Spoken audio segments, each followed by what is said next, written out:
आज हूँ पखाड़ दिवस।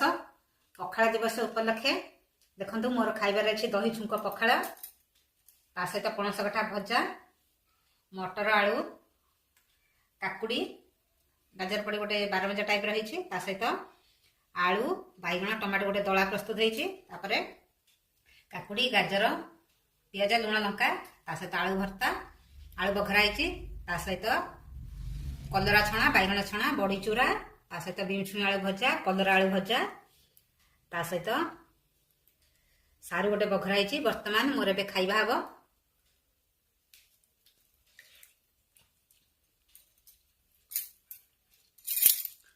बढ़िया लगुच आम ओडिया प्रिय दही छुंक पखाड़ भात। आपण मैंने मो सहित जोड़ी रुहतु आ मो चैनल को लाइक शेयर सब्सक्राइब करंतु।